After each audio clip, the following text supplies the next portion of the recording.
Hosea pasal 9.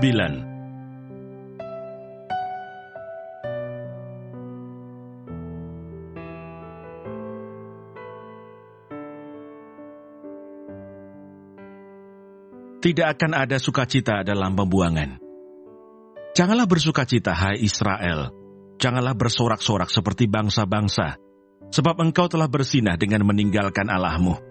Engkau telah mencintai upah sundal di segala tempat pengirikan gandum. Tempat pengirikan gandum dan tempat pemerasan anggur tidak akan memberi mereka makan, dan anggur akan mengecewakan mereka. Mereka tidak akan tetap diam di tanah Tuhan, tetapi Efraim harus kembali ke Mesir, dan di Asyur mereka akan memakan makanan najis. Mereka tidak akan mempersembahkan korban curahan anggur kepada Tuhan, dan korban-korban sembelihan mereka tidak akan menyenangkan hatinya. Roti mereka adalah seperti roti perkabungan. Semua orang yang memakannya akan menjadi najis, sebab roti mereka adalah untuk dirinya sendiri, tidak boleh dibawa ke dalam rumah Tuhan. Apakah yang hendak kamu perbuat pada waktu pertemuan raya, dan pada waktu hari raya Tuhan? Sebab walaupun mereka mengelakkan diri dari permusnahan, Mesir akan mengumpulkan mereka, Memphis akan menguburkan mereka, rumput akan menutupi barang-barang perak mereka yang berharga, onak akan tumbuh dalam kemah-kemah mereka. Sudah datang hari-hari penghukuman, sudah datang hari-hari pembalasan, Israel akan mengalaminya. Nabi adalah seorang pandir, orang yang penuh roh adalah orang gila, oleh karena besarnya kesalahanmu dan besarnya permusuhan. Efraim umat Allahku sedang mengintai nabi. Jerat penangkap burung ada di sepanjang jalannya, permusuhan ada di rumah Allahnya. Busuk sangat perbuatan mereka, seperti pada hari-hari Gibea. Ia akan mengingat kesalahan mereka dan akan menghukum dosa mereka. Akibat ketidaktaatan Israel. Seperti buah-buah anggur di padang gurun, aku mendapati Israel dahulu. Seperti buah sulung, sebagai hasil pertama pohon ara. Aku melihat nenek moyangmu, tetapi mereka itu telah pergi kepada Baal Peor, dan telah membaktikan diri kepada dewa keaiban, sehingga mereka menjadi kejijikan, sama seperti apa yang mereka cintai itu. Kemuliaan Efraim terbang seperti burung, tiada yang melahirkan, yang hamil, dan yang mengandung. Sekalipun mereka membesarkan anak-anaknya, aku akan membuat mereka bulus, sehingga tidak ada manusia lagi. Sungguh, celakalah juga mereka pada waktu aku menjauh daripada mereka.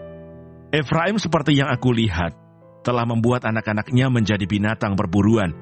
Efraim terpaksa menyerahkan anak-anaknya kepada si pembunuh. Berilah kepada mereka ya Tuhan, apakah yang hendak kau beri? Berilah kepada mereka kandungan yang mandul dan buah dada yang kering. Segala kejahatan mereka terjadi di Gilgal. Sungguh, di sana aku mulai membenci mereka. Oleh karena jahatnya perbuatan-perbuatan mereka, aku akan menghalau mereka dari rumahku. Aku tidak akan mengasihi mereka lagi. Semua pemuka mereka adalah pemberontak. Efraim telah dipukul, akarnya telah menjadi kering. Mereka tidak akan menghasilkan buah. Bahkan sekalipun mereka melahirkan anak, aku akan mematikan buah kandungannya yang berharga. Allahku akan membuang mereka, sebab mereka tidak mendengarkan Dia.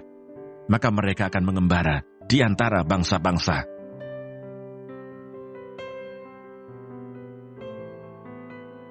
Hosea pasal 10.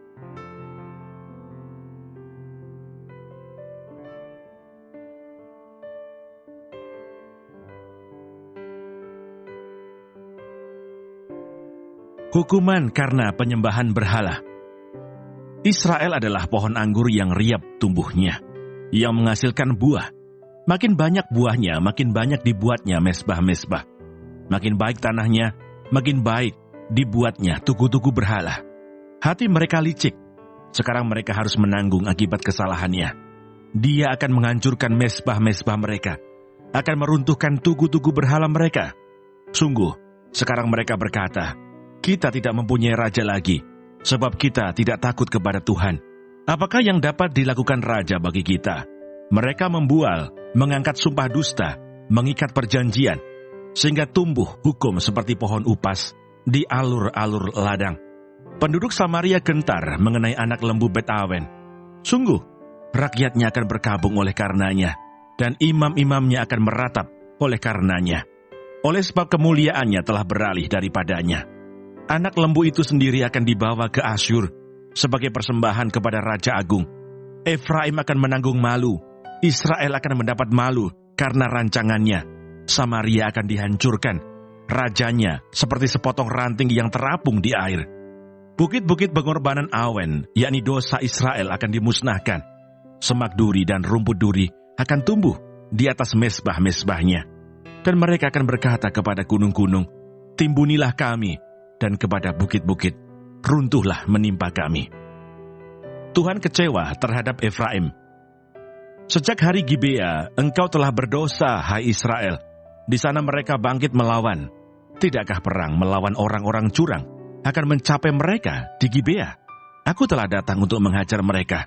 Bangsa-bangsa akan berkumpul melawan mereka apabila mereka dihajar karena salahnya yang berganda. Efraim dahulu seekor anak lembu yang terlatih, yang suka mengirik, dan aku ini menyayangi tengguknya yang elok. Aku memasang Efraim, Yehuda harus membacak, Yakub harus menyisir tanah baginya sendiri. Menaburlah bagimu sesuai dengan keadilan, menuailah menurut kasih setia. Bukalah bagimu tanah baru, sebab sudah waktunya untuk mencari Tuhan, sampai Ia datang dan menghujani kamu dengan keadilan.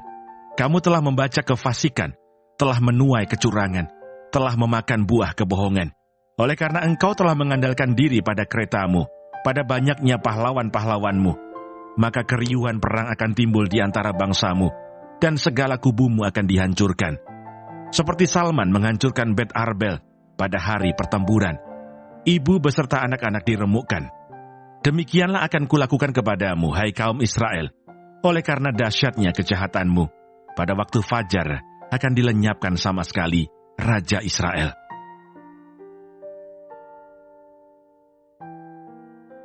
Hosea pasal 11.